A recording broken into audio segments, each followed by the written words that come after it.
This is a used Kia Sportage, an SUV synonymous with bang for your buck.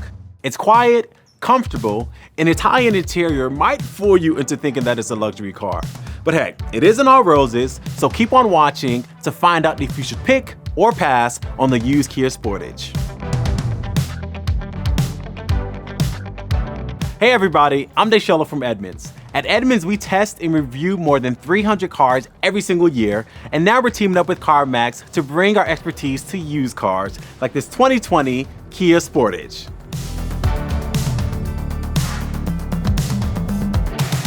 The Kia Sportage is a compact SUV with seating for 5 and an option for all-wheel drive, just in case you live somewhere with serious winters. It goes head-to-head against the Toyota RAV4, Honda CR-V, and Nissan Rogue. Check out our used car reviews on the CR-V and the Rogue for more on those. This version of the Sportage came out in 2017 and was on sale through 2022. It brought with it big improvements in comfort and technology over older models. And in 2020, the Sportage got a pretty significant update that improved its technology even more. But we'll talk about that later on in the video. It's also often a lot less expensive than competitors like the Honda CR-V and the Toyota RAV4. And while the Sportage doesn't beat either of those popular SUVs in cargo storage or fuel economy, it can be a really great value. Honda and Toyota get a lot of praise for the reliability of their cars, but this Kia Sportage is no slouch. It gets 4 out of 5 stars on RepairPal, an independent reliability tracker, and it ranks 7 out of 29 compact SUVs. That is really good. But that doesn't mean that the Sportage is free of problems. Some customers complain about electrical issues like glitchy touchscreens and the alarm going off unexpectedly. And that could be difficult to diagnose and repair properly. Let's talk about the elephant in the room. You may have seen in the news that thieves target Kia and Hyundai vehicles. Many of the Sportages in this generation use a key to start the engine, not a push button, and are missing an important piece of modern security technology that makes them more vulnerable to theft. The good news is that Kia has offered a free software update for all affected vehicles. If your Sportage uses a key to start the engine, take it to a Kia dealer to have this taken care of right away. It'll only take a couple of hours and it's free. When Kia redesigned the Sportage in 2017, comfort was one of its biggest improvements. This Sportage can handle potholes and rough roads much better than the previous generation, and it holds up well against the competition. And you hear that? Exactly. Usually to get this kind of peace and quiet in an SUV, you're gonna start looking at luxury brands. And this seat is comfortable, even on long drives. It's well padded, and I feel like I've got good back support. A power adjustable driver's seat comes standard on the EX trim, which is one notch up from the base. To get a power adjustable passenger seat, you'll need to look for an even higher Sportage trim or one equipped with the technology package. The Sportage was one of the first compact SUVs to offer cooling seats, which can be great if you live somewhere with hot summers. Speaking of seats, let's check out the second row. This is a roomy second row, but taller passengers might wish for a little more headroom, and the best part is all you gotta do is recline the seat back and you have all the room you need. So, you know there's room for people, but how about all your stuff? The Honda CR-V and Toyota RAV4 beat the Sportage when it comes to rear cargo space. But here's the thing. The Sportage still has a lot of usable storage space back here. Let's look at what you can actually fit in this trunk with our real-world shopping bag test.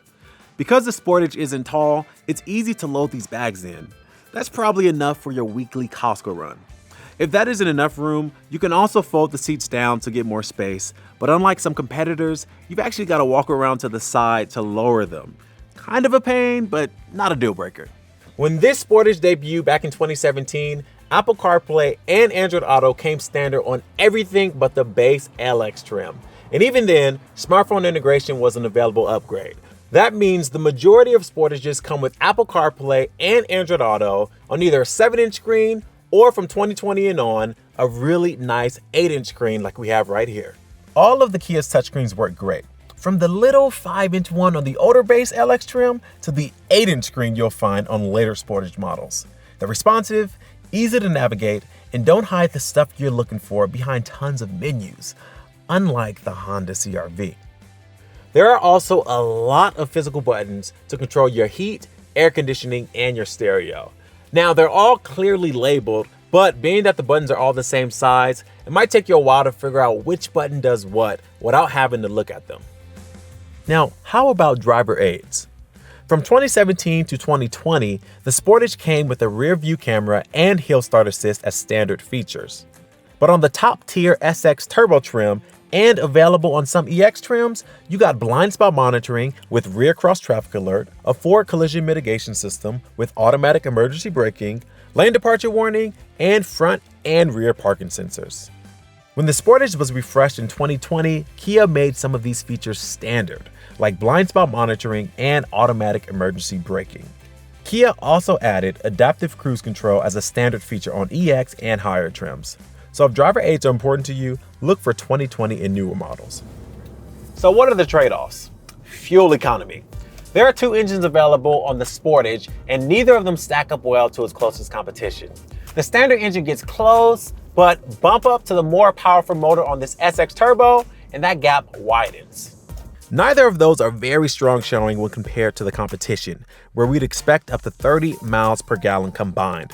So if fuel efficiency is your top priority, we'd recommend you look elsewhere. And the Sportage doesn't have much oomph. I mean, it's perfectly fine for zipping around city streets at low speeds, but the standard engine is slow enough that you'll notice it when you're trying to pass on the freeway. But what about the turbo, you may ask? Well, in our testing, we found that gains in power didn't lead to gains in performance. So you can save a bit on gas and not feel like you're missing out. Still not sure if the Kia Sportage is right for you? Well, if you want something that's more fun to drive, check out the Mazda CX-5. And if you're looking to make your next car a family hauler, we recommend looking at the Honda CR-V, which has a ton of space in the back to store strollers and groceries, plus lots of small item storage in every row, all the while getting pretty good gas mileage. But a used Kia Sportage is a great choice if you're after a great value. You'll likely spend less, get a more refined interior, and a more comfortable ride compared to the competition. Hey, this is a nice place to be. We say start with 2020 newer Sportages to get a bigger screen, updated styling, adaptive cruise control, and a few other goodies. So, what are the used cars you guys want to see us take a look at? Let us know in the comments below.